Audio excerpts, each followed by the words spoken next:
Hello friends, welcome to my channel grammar made easy. Friends, आज हम लोग English grammar का जो हार्ट है वो हम सीखने वाले हैं। I have posted one video earlier on this topic, but today we are going to see it more details, that is tenses. Now in this session we are going to learn tenses in a very vast manner, in a very detailed manner, so that you can understand it properly and you can use it in your regular language. Now, basically there are three types of tenses, that is present tense, other one is past tense, and then the third one is future tense. After these main tenses, there are four subsections of each tenses. There are four subsections of each tenses. That is, first one is simple, second one is continuous. It is also called as progressive. This is also called as imperfect. As per your convenience, you can name it. Means present continuous tense is also right, present progressive tense is also right, and present imperfect tense is also right. As per your convenience, you can use it. After that, the next one is perfect tense. Now this imperfect is derived from this perfect. Imperfect is derived from this perfect. Future, now this is the combination of the both, that is future perfect continuous or present perfect continuous or past perfect continuous. These are the four subsections of all three tenses. Now if you count that three basic tenses, four subsections of each, now the tenses becomes totally 12. There is very minute difference between the uses of, I can say, simple present tense and present perfect tense. There is very minute difference that has to be understood. It will not be explained to you by anybody, right? Now I am going to proceed today with simple tenses.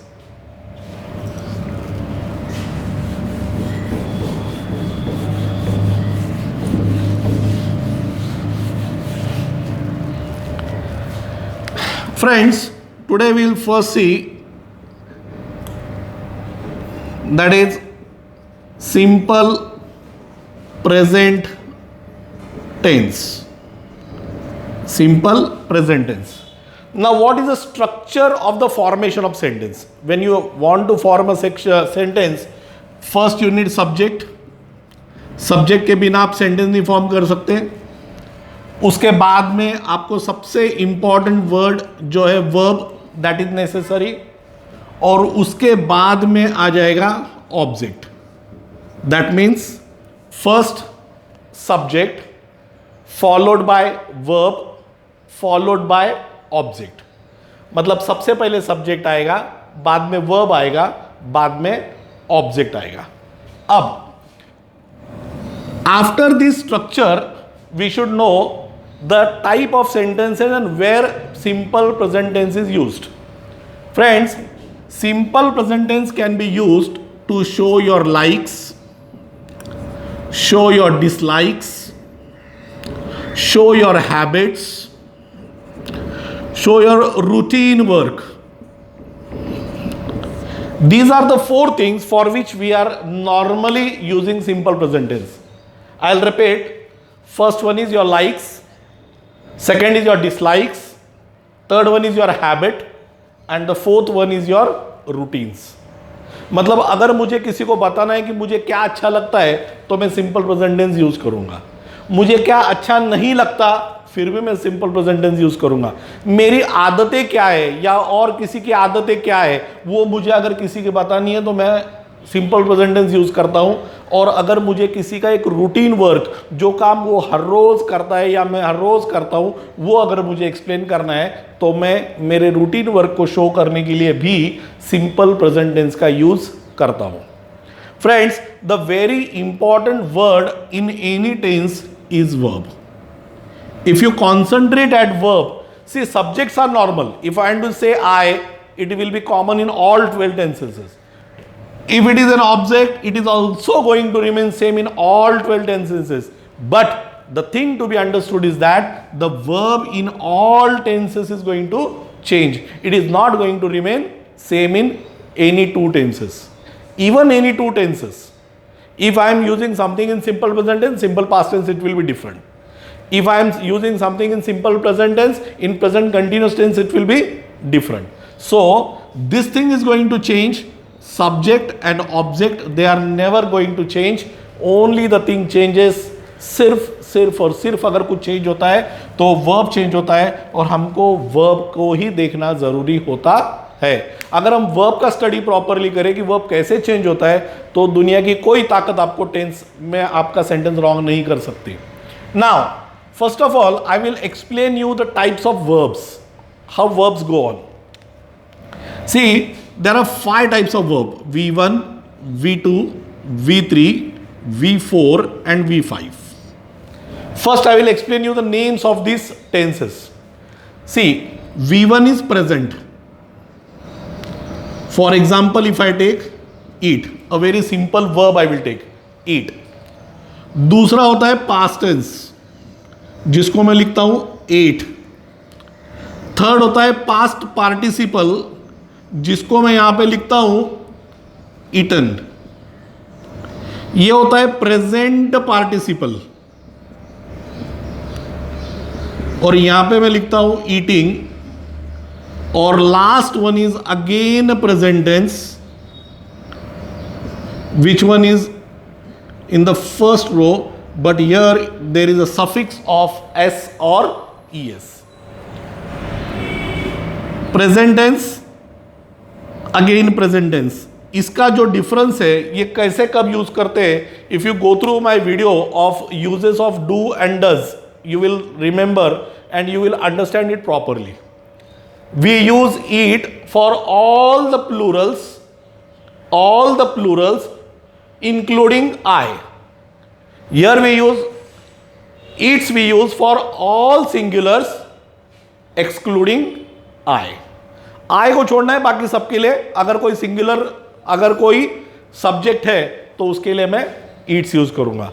यहां पे अगर सब plural है लेकिन उसमें मुझे आई को include करना है, बिकॉज आई ये हमेशा एक्सेप्शनल केस है. बिकॉज आई का मतलब मैं होता हूं, और मैं तो हमेशा एक्सेप्शनल केस ही होता है. Everybody thinks he is an exceptional case. Now this way there are the forms of verbs. अब हमको सिंपल प्रेजेंट टेंस में V1 और V5 ये दोनों टेंस का हम यूज करेंगे. इन दोनों वर्ब्स के साथ हम लोग सेंटेंसेस फॉर्म करेंगे.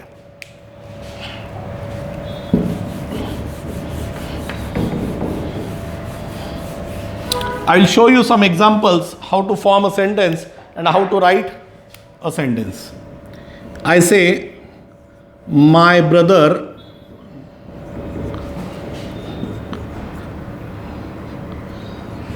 plays guitar. अब मेरा सब्जेक्ट कौन है? माई ब्रदर. मेरा ऑब्जेक्ट कौन है? गिटार. मेरा वर्ब कौन है? प्लेज. यहां पे मैंने प्लेज यूज किया, मतलब मैंने V5 यूज किया. Why? Because my subject is singular, my brother. My brother मेरा सब्जेक्ट सिंगुलर है, इसलिए मैंने यहां पे क्या यूज किया? प्लेज यूज किया. अगर यहीं पे कोई प्लूरल होता तो मुझे प्ले यूज करना पड़ता. For example, people follow the rules. Now people subject, the rules is object, and follow, now this is V1. Why? Plural आ गया. यहां पे प्लूरल आ गया, इसलिए मैंने यहां पे क्या यूज किया? प्ले यूज किया. मैंने ईट के जैसे यहां पे सिंपल यूज किया है. यहां पे मैंने उसको एस या ईएस सफिक्स नहीं लगाया. If I say she hates going to school, she hates going to school. अब यहां पे फिर से मैंने क्या यूज किया है, hates. Understood. Now I finish my homework before time, I finish my homework before time. We visit our native place. We visit our native place once a year. I can also say once in a year. I can say like this also, but once a year is also okay. Now see, we is subject, I is subject, she is subject. Now I is singular but eat, as I said, मैंने जैसे आपको पहले बोला था कि अगर वहाँ पे सिंगुलर है तो हम लोग क्या यूज करते हैं, ईट्स यूज करते हैं, लेकिन एक्सक्लूडिंग आई के साथ में ईट आता है। वैसे वी विजिट, वी प्लूरल है तो we visit our native place once a year, इस तरह से उसको हम लोग फॉर्मेशन करते हैं। फ्रेंड्स, अभी अगर मुझे इसका निगेटिव सेंटेंस बनाना है तो निगेटिव बनाते हुए क्या होता है, while forming negative sentences I use either do और डज फॉलोड बाय नॉट। जैसे मैंने क्या बोला अभी, ईदर डू और does followed by not, not को फॉलो करके। अब डू कब और डज कब, तो इसके रूल सेम है। जहां पे मैं V1 यूज करता हूं वहां पे मैं डू यूज करूंगा, जहां पे मैं V5 यूज करता हूं वहां पे मैं डज यूज करूंगा। मतलब again I will repeat you the rules. If the subject is plural including I will use do not. If it is singular excluding I तो मैं यूज करूंगा डज नॉट। इस तरह से अब अगर मैं यही सेंटेंस को आपको अगर मैं कन्वर्ट करके दिखाना चाहूं, अगर मैं बोलूं she hates going to school तो मैं इसको बोल सकता हूं she does not hate, not hates, क्योंकि मैंने ऑलरेडी यहां पे क्या यूज किया है, डज यूज किया है, तो मैं वहां पे हेट्स नहीं बोलूंगा, मैं वहां पे क्या बोलूंगा, हेट बोलूंगा।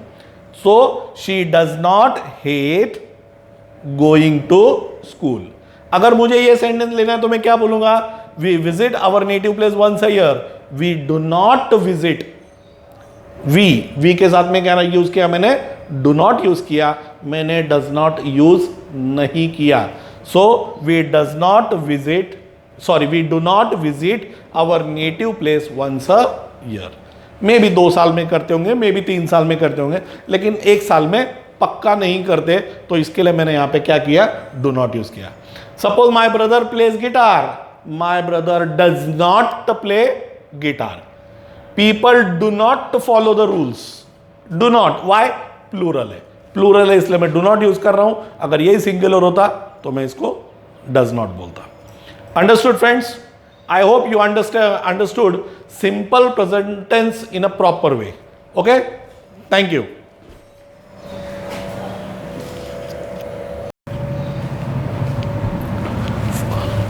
Hello friends, welcome to my channel Grammar Made Easy. Now in our previous video we saw simple present tense. Now we are going to proceed with simple past tense. Friends, simple past tense का use कब होता है? तो simple past tense का use कोई action which is completed, जो finish हो चुकी है, जो कंप्लीट हो चुकी है, उस एक्शन को शो करने के लिए हम लोग सिंपल पास्ट टेंस का यूज करते हैं।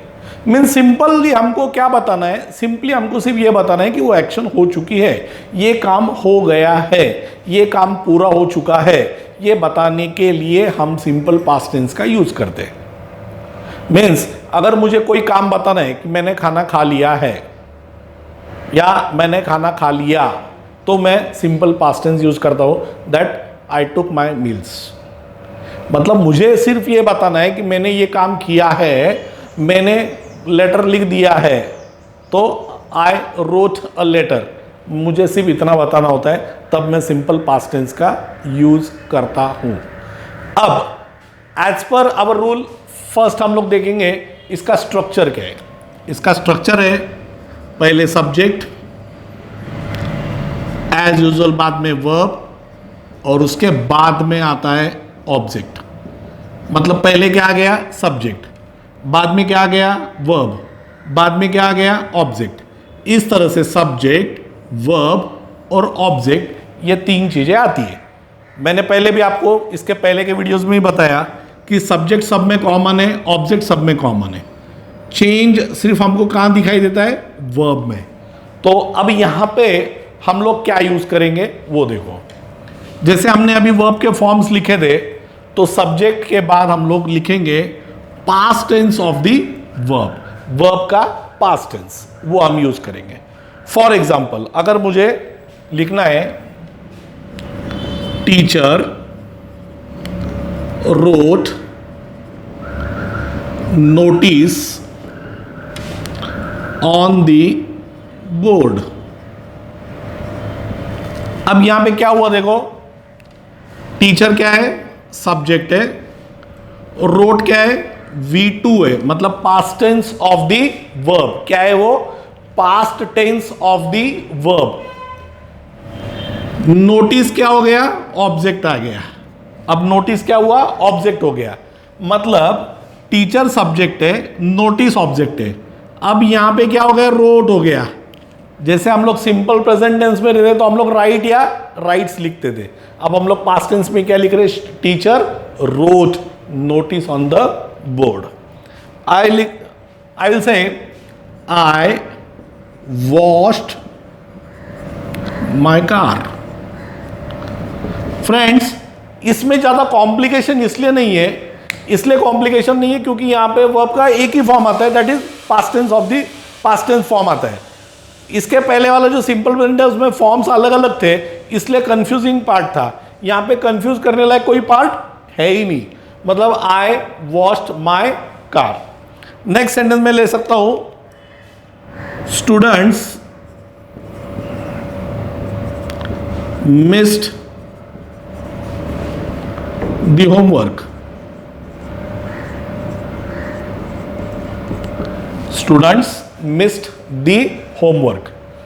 अब यहां पे सब्जेक्ट है स्टूडेंट्स, मिस्ड है वर्ब, द होमवर्क है ऑब्जेक्ट। समझ में आया कैसे हो रहा है। यहां पे भी आई क्या था, सब्जेक्ट, वॉश्ड क्या था, वर्ब, माय कार क्या था, ऑब्जेक्ट। मतलब हमारे जो कंटेंट्स है वो हमेशा क्या है, सेम है, सब्जेक्ट ऑब्जेक्ट, और बीच में क्या आ जाएगा, वर्ब। इसके बाद में एक और टाइप होता है सेंटेंसेस का, वो मैं आपको एक्सप्लेन करना चाहता हूं। Suppose I say she was upset, she was upset. अब यहां पे वर्ब नहीं है, यहां पे सिर्फ मैंने वॉज यूज किया है। ये कंडीशन दिखा रहा है, एक सिचुएशन दिखा रहा है कि वो अपसेट थी, लेकिन यहां पे वर्ब नहीं है, फिर भी ये सिंपल पास्ट टेंस का सेंटेंस है, बिकॉज यहां पे हमने हेल्पिंग वर्ब क्या यूज किया है, सिर्फ वॉज यूज किया है। इसमें वर्ब का कोई भी फॉर्म नहीं है। वॉज क्या है friends, was is form of to be. Was क्या है, form of to be. We took our meals, we took our meals. अब ये क्या हो गया, मैंने मेरा खाना खा लिया या हमने हमारा खाना खा लिया। उसको हम लोग क्या बोलते हैं, टेक मील्स बोलते हैं, ईट नहीं बोलते, वो रूड लगता है। तो यहां पे मैं बोल रहा हूं we took our meals. We took our meals ये सिंपल पास्ट टेंस है। अब मुझे अगर इसका निगेटिव बनाना है, बहुत सिंपल चीज है। निगेटिव में हम लोग क्या करते हैं, निगेटिव में हम लोग यहां पे यूज करते हैं डिड नॉट। निगेटिव में हम लोग क्या यूज करते हैं, डिड नॉट। अब डिड नॉट अगर मुझे यूज करना है तो मैं क्या बोलूंगा, देखो जैसे मैं ये सेंटेंस यूज करता हूं, आई वॉश्ड माई कार, तो मैं बोलूंगा आई डिड नॉट, अब मैं यहां पे वॉश्ड नहीं बोलूंगा, वॉश बोलूंगा, I did not wash my car, I did not wash my car. Students missed the homework, अब मैं बोलूंगा स्टूडेंट्स डिड नॉट, अब मैं यहां पे मिस्ड नहीं बोलूंगा, मैं यहां पे क्या बोलूंगा, मिस, मैं क्या बोलूंगा यहां पे, miss. Students did not miss the homework.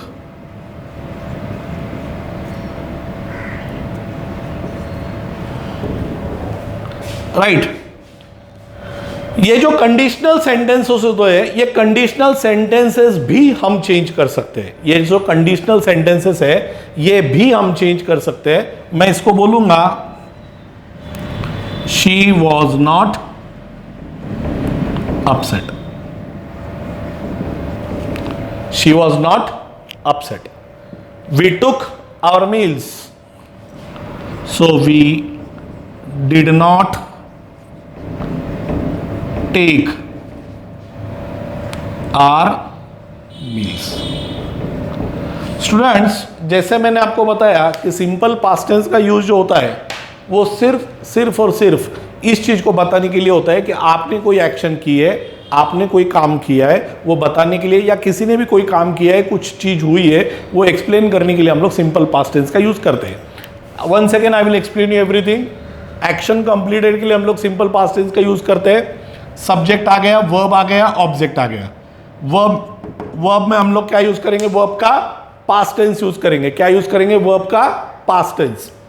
जैसे teacher wrote notice on the board, अब यहां पे टीचर सब्जेक्ट है, रोट वर्ब का सेकंड फॉर्म है, मतलब पास्ट टेंस है, उसको मैं यहां पे यूज करूंगा। तो teacher wrote notice on the board. अब आई वॉश्ड माई कार, मैंने मेरी कार धोई। I cleaned my car. Student miss the homework, students ने होमवर्क मिस कर दिया। तो यहां पे मिस्ड मैंने फॉर्म कौन सा यूज किया, सेकेंड फॉर्म। इस तरह से हम लोगों ने सब यूज किया। एक ही सिर्फ मैंने एक्सेप्शनल सेंटेंस यहां पे लिया है, शी वॉज अपसेट। अब वो जो शी वॉज अपसेट है, ये कंडीशनल सेंटेंसेस होते हैं, ये सिचुएशन शो करते हैं। इसमें हम लोग वॉज वर यूज करते हैं, वॉज या वर यूज करते हैं। और she was upset, she was not upset अगर मैं निगेटिव कर रहा हूं तो। We took our meals, we did not take our meals. Okay friends, thank you very much. If you have any query, अगर आपको कुछ डाउट है तो you can feel free to call me on 9890001655. This is my WhatsApp number. You can get in touch with me and get your queries solved. Thank you. Friends, this is the third part of tenses, that is simple future tense. इसके पहले हमने simple present tense और simple past tense, ये दो tense हम already देख चुके हैं। आज हम लोग तीसरा टेंस देख रहे हैं, that is simple future tense. Simple future tense में हम लोग फ्यूचर एक्शन शो करते हैं, future action that is going to take place in future. Specific time में नहीं बता रहा हूं, या स्पेसिफिक टाइम बता भी सकता हूं, इट डिपेंड्स ऑन मी कि मुझे अगर फ्यूचर टाइम बताना है तो मैं बता सकता हूं, नहीं बताना है तो मैं नहीं बताऊंगा। लेकिन अगर मैं फ्यूचर टेंस में अगर मुझे कोई एक्शन बतानी है तो फ्यूचर टेंस में मैं जो फ्यूचर में मैं करने वाला हूं, जो भविष्य में मैं करने वाला हूं, उसको मैं एक्सप्लेन कर सकता हूं। अब इसका स्ट्रक्चर हम लोग पहले देखेंगे कि सिंपल फ्यूचर टेंस का स्ट्रक्चर कैसे होता है। तो इसके स्ट्रक्चर में सबसे पहले हमेशा की तरह सब्जेक्ट फॉलोड बाय विल और शैल। देखो यहां पे मैं स्पेसिफिकली बता रहा हूं कि सब्जेक्ट के बाद में क्या आएगा, या तो विल आएगा या फिर शैल आएगा, या तो विल आएगा या फिर शैल आएगा। उसके बाद में basic form of the verb आ जाएगा, basic form of the verb. और लास्ट में हम लोग जो हमेशा यूज करते हैं वो आ जाएगा ऑब्जेक्ट। मतलब सबसे पहले क्या आया, सब्जेक्ट, उसके बाद में या तो विल या फिर शाल, उसके बाद में वर्ब का बेसिक फॉर्म, और उसके बाद में ऑब्जेक्ट। फ्रेंड्स, यहां पे एक बहुत बड़ा कंफ्यूजन लोगों ने क्रिएट करके रखा है। अकॉर्डिंग टू इंग्लिश ग्रामर ऐसा कोई थंब रूल नहीं है, लेकिन लोगों ने कंफ्यूजन क्रिएट करके रखा है कि हमको विल कब यूज करना है और हमको शाल कब यूज करना है। अब विल और शाल जो है, इसके बारे में अगर आपको डिटेल में जाना है तो आपको मॉडल ऑक्सिलरीज देखना पड़ेगा। मैंने इसके पहले मॉडल ऑक्सिलरी का एक स्लाइड शो मेरे चैनल पे पोस्ट किया है, आप उसको भी देख सकते हो। तो वो जो माइन्यूट डिफरेंस है बिटवीन विल एंड शाल, वो आपको वहां पे देखने को मिल सकता है। लेकिन as per as simple future tense is concern, हमको मॉडल ऑक्सिलरीज के बारे में ज्यादा सोचने की जरूरत नहीं है। हम लोग क्या करेंगे, सिंपली विल कब यूज होगा और शाल कब यूज होगा, इसके यूसेज जो है वो हम लोग देखने वाले हैं। फ्रेंड्स, जब किसी सेंटेंस का सब्जेक्ट आई या फिर वी होता है, जब किसी सेंटेंस का सब्जेक्ट कौन होता है, या तो आई या फिर वी, मैं इसको दूसरे ग्रामेटिकल लैंग्वेज में बोल सकता हूं कि जब किसी सेंटेंस का सब्जेक्ट फर्स्ट पर्सन होगा, first person, second person, third person, ये आपने पहले सुने, मैंने खुद मेरे डू और डज के वीडियो में भी आपको ये एक्सप्लेन किया है।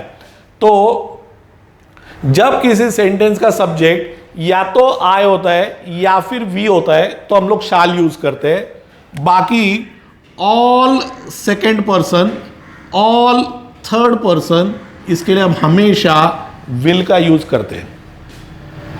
आई विल रिपीट, जब किसी सेंटेंस का सब्जेक्ट आई या वी होगा तो हम लोग शाल यूज करेंगे। जब किसी सेंटेंस का सब्जेक्ट सेकंड पर्सन या थर्ड पर्सन, सेकंड पर्सन में कौन आता है, यू, सिंगुलर में भी और प्लूरल में भी, और थर्ड पर्सन में कौन आ जाता है, ही, शी, इट और दे, ये चार लोग आते हैं। मतलब ही, शी, इट जो मैंने अभी बोला ये सिंगुलर में आ गए, और जो दे है वो प्लूरल में आ गया। तो इस तरह से ये कन्वर्जन होता है। तो जब हमारा सब्जेक्ट सेकंड और थर्ड पर्सन होगा तो सेकंड और थर्ड पर्सन के टाइम पे हमको कंपल्सरीली यहाँ पे क्या यूज करना पड़ेगा, हमको विल यूज करना पड़ेगा। आजकल लोग उसको नहीं तो मिस्टेक बोल देते, मतलब मॉडर्न इंग्लिश के हिसाब से अगर आप वहाँ पे विल की जगह शाल, शाल की जगह विल यूज करते हो तो लोग उसको मिस्टेक समझते हैं, लोग आपका इग्नोरेंस समझेंगे। तो फॉर अवॉइडिंग सच कंफ्यूजन और अपना इग्नोरेंस शो करने की जगह हम थोड़ा केयरफुल रहेंगे, और हम थोड़ा केयरफुल रह के हम यहाँ पे क्या करेंगे, हम यहाँ पे विल और शाल को बहुत ही केयरफुली यूज करेंगे। फ्रेंड्स, अब जैसे मैंने आपको स्ट्रक्चर बताया, सब्जेक्ट, विल, शाल, वर्ब और ऑब्जेक्ट, अब हम लोग थोड़े से इसके कुछ एग्जाम्पल्स देखेंगे कि ये सेंटेंसेस में हम लोग इसको कैसे यूज करते हैं। देखो, सपोज मैं बोलता हूं वी, अब मेरा यहां पे सब्जेक्ट कौन है, वी, तो वी है तो मैं विल या शाल में से क्या यूज करूंगा, शाल यूज करूंगा। वी शाल ओबे आर पेरेंट्स, ये मेरा सेंटेंस हो गया। शाल हेल्पिंग वर्ब हो गया, यहां पे ओबे मेरा basic form of the verb हो गया, और आर पेरेंट्स ऑब्जेक्ट है जिसके बारे में अभी हमको ज्यादा कुछ सोचने की जरूरत नहीं है। ही विल, अब ये ही लिखा है मैंने, ये थर्ड पर्सन है, इसकी जगह मैं किसी का नाम भी ले सकता हूं। अगर मुझे यहां पे किसी का नाम लेना है, समझो मैं यहां पे बोल सकता हूं कि रोहित विल, अब मैं रोहित विल भी बोलता हूं तो भी चलेगा क्योंकि रोहित भी थर्ड पर्सन है। तो रोहित भी थर्ड पर्सन है, ही भी थर्ड पर्सन है, इसके साथ में क्या आ गया, विल आ गया। He will take a difficult project, यहां पे मैंने क्या बोला, he will take a difficult project. अब मैं बोलता हूं Smita will watch a movie. अब मैंने जो डिफरेंस आपको यहां पे बताया था वो आपको यहां पे क्लियर हो गया। देखो, मैंने यहाँ पे ही लिया था, अगर मुझे यहाँ पे प्रोनाउन लेना होता तो मैं यहाँ पे शी लेता, लेकिन मैंने यहाँ पे नाम लिया है तो नाम के साथ में मैंने क्या लिया है, विल लिया है, क्योंकि ऑटोमेटिकली स्मिता क्या है, थर्ड पर्सन है। I shall visit the hospital.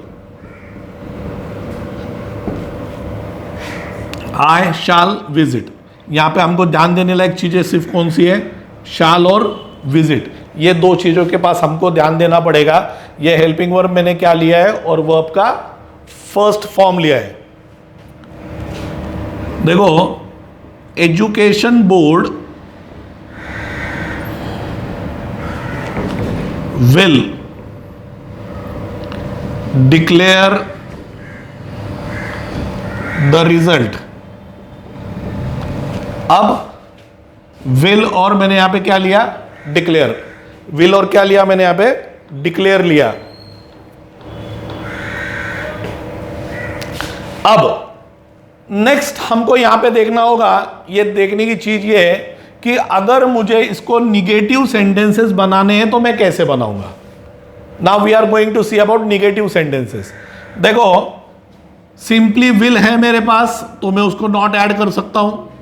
मतलब अगर मुझे ये सेंटेंस लिखना है तो मैं लिख सकता हूं, we shall not obey our parents. Simply, इसमें कोई कॉम्प्लिकेशन नहीं है, कुछ नहीं है, सिंपली मैंने वहां पे क्या किया, नॉट यूज किया। यहां पे अगर शैल के साथ लगाना है तो भी मैं शैल नॉट बोलूंगा, विल नॉट, शैल नॉट। लेकिन अगर मुझे इनके शॉर्ट फॉर्म्स बनाने हैं, शॉर्टकट का जमाना है, तो वोंट और शांट ऐसे दो आ जाएंगे। वोंट और शांट ऐसे दो इसके शॉर्ट फॉर्म आ जाएंगे, और ये दो शॉर्ट फॉर्म हम लोग यूज कर सकते हैं। मतलब अगर मुझे ये सेंटेंस लिखना है तो मैं लिख सकता हूं, देखो निगेटिव में यहां पे लिखता हूं, father won't allow me for trip.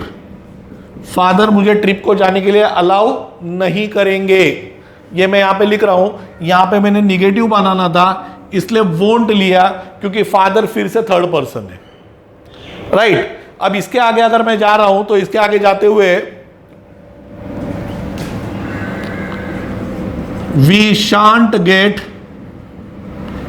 Enough time. We shan't get enough time. अब pause, we shan't get enough time. अब यहां पे we shan't get enough time, ये सेंटेंस यहां पे मेरा कंप्लीट हो गया कि we shan't get enough time. Friends, इस तरह से हमने देखा कि सिंपल फ्यूचर टेंस के सेंटेंसेस कैसे फॉर्म होते हैं, और इस तरह से आप सिंपल फ्यूचर टेंस जो है उसको आप इजीली फॉर्म कर सकते हो।